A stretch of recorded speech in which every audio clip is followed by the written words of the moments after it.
This is a 5 MeO DMT trip report by Curador, posted to arrowwood.org on September 25, 2019. I've been thinking about this experience for many weeks. The idea of returning to the same molecule after 6 months felt both familiar and frightening. I wanted to see if the same sense of oneness could appear again, and I also wanted to test whether I could bring more intention to the work.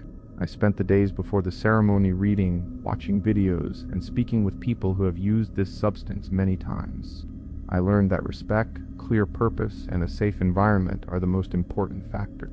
I also learned that the ego often tries to stay in control, and that surrender is the only way to move through the peak. My intention for this session was simple. I wanted to feel deep gratitude, joy, and love. I wanted to see if I could stay open enough to let the experience unfold without trying to label it.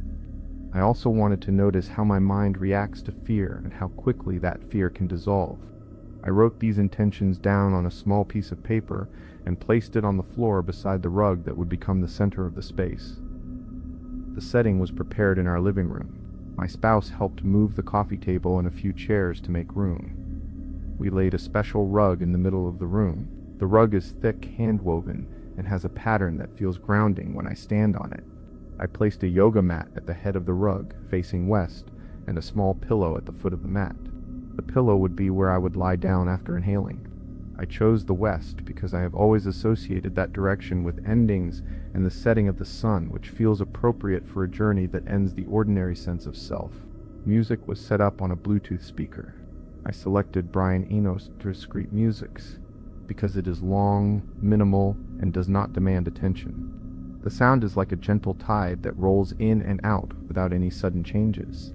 I also placed a singing bowl on the rug, close enough that I could hear its tone when it was struck. My spouse would be the sitter for this session. I have used a sitter before, but this time I felt a little more vulnerable because I was going to rely on her to stay calm if something unexpected happened.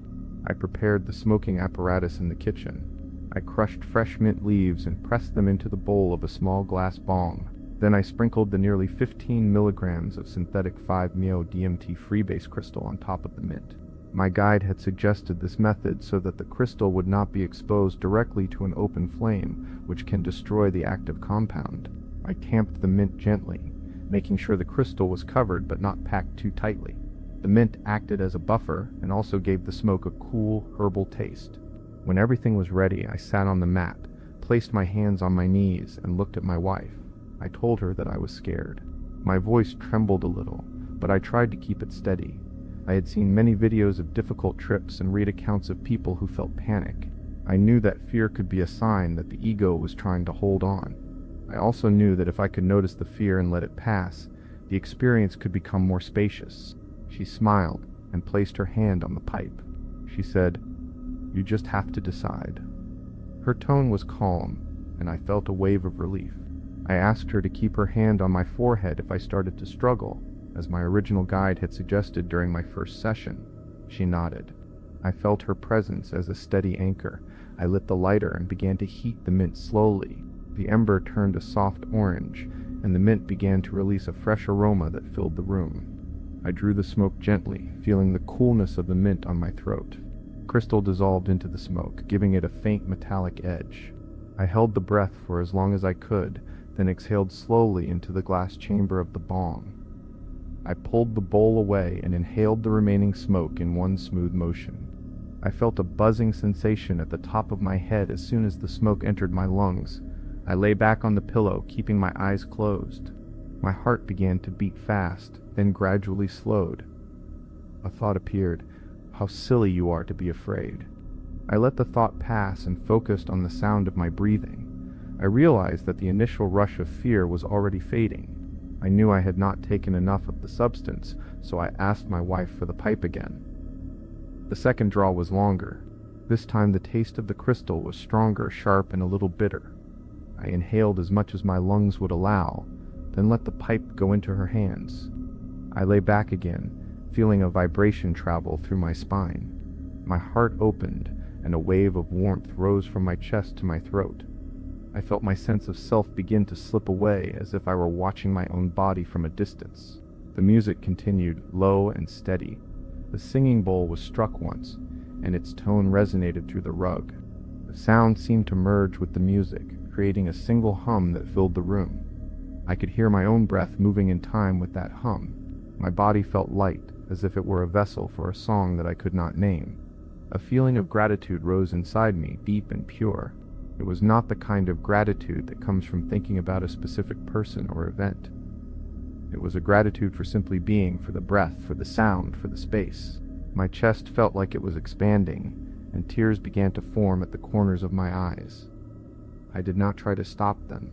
They fell freely. My mind was not busy with thoughts. There was a sense of awareness that was like a clear window. I could see the flow of the experience without trying to label it. I felt a love that seemed to come from everywhere, not just from my own heart. It was as if the room, the music, the scent of mint, and the molecule itself were all singing the same note. My voice, if I could call it that, rose in a high falsetto that was not my usual speaking tone. It felt natural, as if some part of the universe were using my body as an instrument. My neck arched slightly, my head tilted back, and my mouth opened wide. The feeling was like an orgasm that spread through every cell. I could sense my wife's name, my original guide's name, and many other names I could not pronounce. The sensation was both ecstatic and calm, like a fire that burned without consuming. I wondered why we spend so much time chasing external goals when such a simple state could be accessed in a few minutes. I thought about money, about the endless list of things we are told we must do, and about how easy it would be to let go of those stories. The thought came to me that perhaps the whole point of this molecule is to show us that the stories are optional. My body vibrated in time with the music. The bowl of the bong was now empty, and the mint was spent. My wife stayed still, her eyes open but soft, watching me with a calm presence. She did not speak, but her silence felt like a support beam. The peak was building, but it was not a sudden explosion. It was more like a tide that was rising steadily. My breathing became slower, deeper, as if I were inhaling the room itself. I could feel the air moving through the center of my chest, like a warm ember that glowed without flame. The sensation was gentle, yet it filled me completely. I tried to focus on the breath, as I do in yoga classes, but this time the breath felt like a bridge between my body and something larger. When I inhaled, I imagined a soft light moving from my collarbones down to my belly button. When I exhaled, I imagined that light spreading outward, touching the rug, the walls, the speaker, everything. The light was not bright. It was a subtle, comforting glow. I realized that the ego was no longer trying to make sense of the experience. The mind was quiet, and there was no need to label anything. I felt a deep sense of peace that was not dependent on any external factor. It was simply the state of being present with what was happening. My thoughts drifted to the question of why I am still here, what I need to do, and whether I will ever be able to access this state without a chemical catalyst. The questions were there, but they did not create anxiety. They were like clouds passing across a clear sky. I watched them without clinging. The music continued, a gentle current that never stopped. The singing bowl's tone lingered, and I could hear it vibrating through my chest. I felt my body become a resonant container, as if I were a singing bowl myself, struck perfectly to create a vibration that matched the universe. At this point, I was aware of a subtle shift. The initial wave of gratitude and joy had settled into a steadier, more expansive feeling. It was not a climax, but a continuation of the same deep love. I could sense that the experience was moving into a new phase, one that would likely bring more insight and perhaps some challenges, but I was not yet there. I let the music carry me forward, trusting the process, and allowed myself to simply be. The room, the scent of mint, the hum of the speaker, the tone of the bowl, and the presence of my wife created a container that felt safe. I felt ready to go deeper, even though I did not know exactly what lay ahead. The music deepens and the room seems to dissolve around me. The sound of the bowl becomes a low hum that vibrates through my bones. I feel the breath in my chest slow even further, as if the air itself has become thick with a gentle pressure. My heart beats with a soft, steady rhythm, each pulse a reminder that I am still alive, yet also something more than the flesh that houses me. The first wave of gratitude that rose moments ago now spreads outward, filling every corner of my awareness. It is not a sudden surge, but a slow, widening circle that embraces the entire field of my perception. I notice a sense of weightlessness, as if my body has become a vessel of light that floats just above the floor. The mint scent that lingered in the room becomes a faint taste on my tongue, sweet and cool, and it seems to merge with the music, creating a single, continuous tone. My mind, which had been busy cataloging thoughts before the inhale, now quiets. There are no words, no stories, only a simple knowing that I am present in this moment. The thoughts that do appear are not mine. They are like tiny bubbles rising to the surface of a still pond, each one popping without leaving a trace. I do not try to follow them. I simply watch them appear and disappear. The peak arrives not as a climax, but as a deepening of the current state. The feeling of love expands, becoming a pressure that pushes gently against the walls of my chest. It is not painful. It is a tender force that seems to hold me in place. I sense a presence beside me, a calm awareness that does not demand anything, only offers a space to be. My wife remains still, her eyes soft, her breathing slow. I can feel the heat of her hand on my forehead, a grounding point that reminds me I am still anchored in this room. The music continues, a slow, droning pattern that feels like a heartbeat of the universe itself. Each note seems to vibrate through my entire body, and I notice that the vibrations are not random. They follow a pattern that matches the rhythm of my own breath. As I inhale, the sound rises. As I exhale, it falls. I begin to sync my breathing with the music, letting the sound guide the length of each inhale and exhale.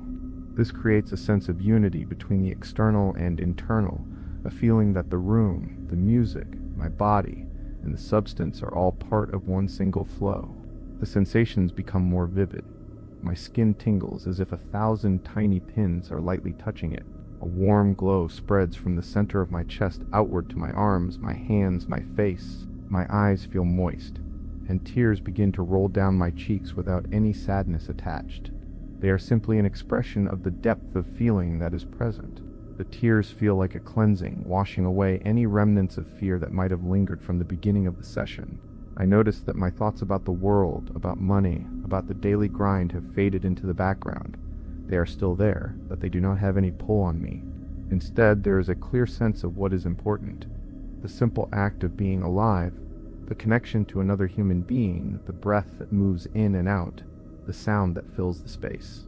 I feel a profound gratitude for the ordinary things that I often overlook. The softness of the pillow beneath my head, the gentle rise and fall of my wife's chest, the faint scent of mint that still lingers. The peak does not end abruptly. It flows into a plateau, a period where the intensity remains high but becomes more stable. The love that filled my chest now feels like a warm blanket that wraps around me, comforting and steady. The music continues, now softer, as if it is being played from a distance. I become aware of a subtle vibration in my throat, a feeling that something is trying to be spoken but does not need words. I try to hum, and a low tone comes out, resonating with the music. It feels as if my body is an instrument that the universe is playing. During this plateau, I notice a new layer of insight appearing. I see, not with my eyes, but with my mind, a series of images that flash quickly. A child laughing, a tree swaying in the wind, a river flowing over smooth stones. Each image is accompanied by a feeling of pure acceptance. There is no judgment, no desire to change anything, only a simple acknowledgement that these moments are exactly as they should be. I realize that much of my daily life is spent trying to control or improve these moments, when in fact they are already perfect. The presence beside me seems to shift slightly, as if it is moving closer. I feel a gentle pressure on my left shoulder, a warmth that spreads down my arm. I understand without thinking that this is my wife's love reaching out to me, a silent reassurance that I am safe. She does not speak, but her eyes convey everything I need to know. I feel a deep sense of humility, not in a self-critical way, but as a recognition that I am part of something larger than myself. As the plateau continues, my body begins to move on its own, very slowly, almost imperceptibly. My hands lift, then lower, as if they are tracing invisible circles in the air. My feet shift, and I feel a subtle rocking motion, like a boat gently bobbing on calm water. Each movement feels intentional, even though I am not consciously directing it. It is as if the body knows how to express the love and gratitude that fills my mind. The music begins to change again, a faint shift in the timbre that signals a transition. The high notes become softer, the low notes rise slightly, creating a sense of movement toward a lower energy. I sense that the peak is beginning to subside, not by force, but by natural progression. The intense pressure in my chest eases, becoming a gentle pulse that continues to remind me of the love that remains. The come down is not a loss, but a gentle return to a more ordinary state of awareness. The vibrations in my skin lessen, the tingling fades, and the warmth in my chest becomes a comfortable heat rather than an overwhelming force. The tears stop, and my eyes feel clear. I notice that my breathing has become deeper, each inhale filling my lungs fully, each exhale releasing any remaining tension. My wife remains still, her presence a solid anchor. She places her hand lightly on my arm, and I feel a subtle grounding that helps me stay connected to the room. The music now sounds like a distant wind, barely audible, yet still present. I become aware of the subtle sounds of the house, the faint hum of the refrigerator, the soft ticking of a clock. These ordinary noises blend with the lingering resonance of the experience, creating a new background that feels both familiar and sacred. As the effects continue to wane, I notice a lingering sense of clarity. Thoughts that had been tangled before the session now appear in simple, straightforward lines. I understand, without intellectual analysis, that the fear I felt at the beginning was a protective response, a reminder that I was stepping into the unknown. The fear was not an enemy, but a guide that ensured I approached the experience with respect. The after effects settle into a gentle calm that lasts for many minutes. My body feels light, as if a small portion of weight has been lifted. I notice that my muscles are relaxed, my shoulders are down, and my jaw is unclenched. The mint scent that filled the room earlier has faded, leaving only a faint freshness in the air. I feel a subtle urge to move, to stretch, but I do not rush. I simply sit, breathing slowly, allowing the remnants of the experience to integrate. I turn my attention to my wife.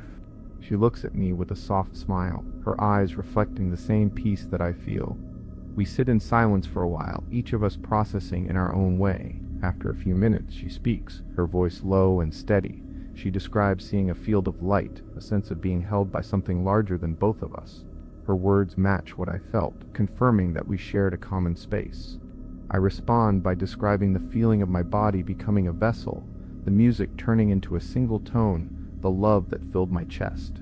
I notice that my description is simple, not filled with elaborate metaphors, but with concrete sensations: the heat, the vibration, the tears, the breath.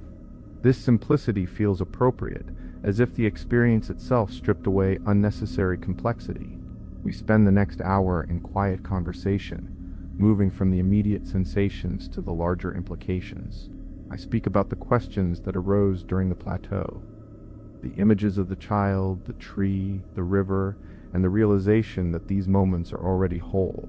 I reflect on how often I have tried to improve or change such moments in daily life, and how the experience showed me that acceptance can be a more powerful tool.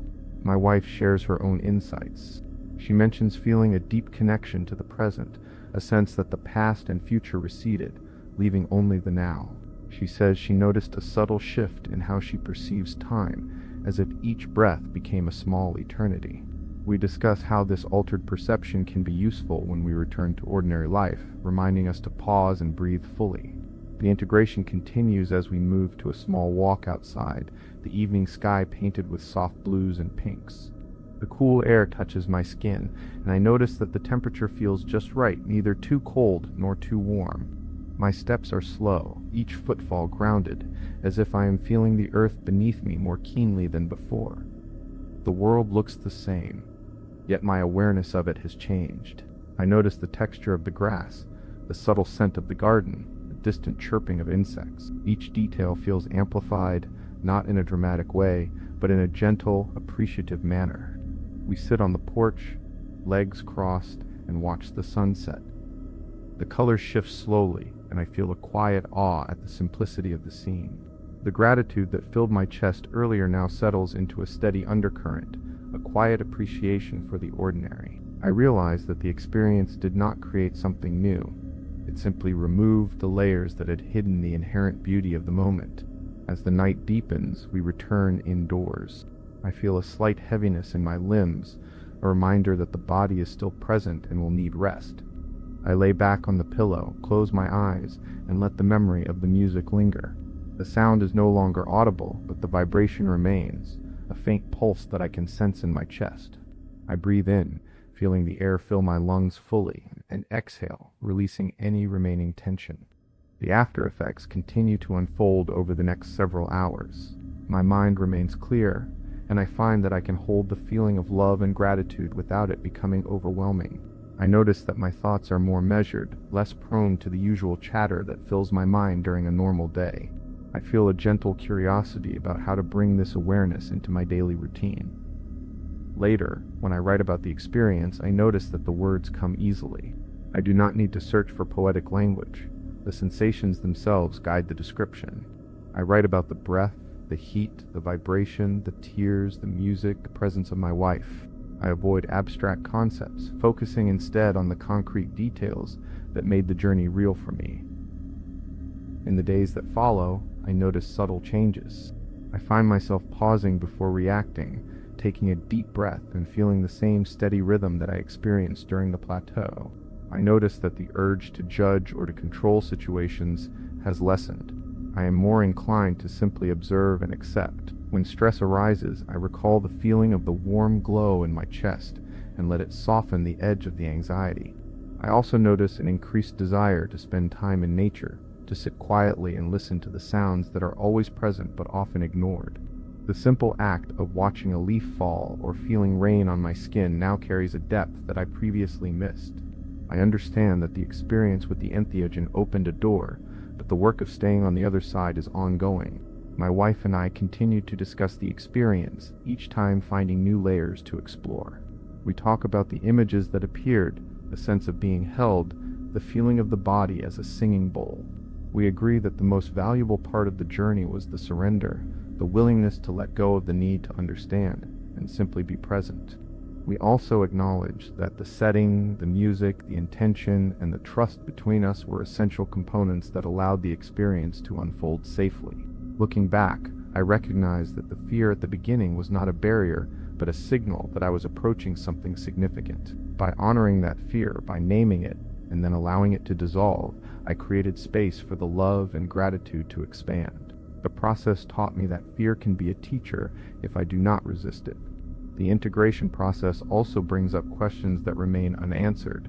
I still wonder about the larger societal patterns I observed before the session, about the ways in which we chase external validation and material success.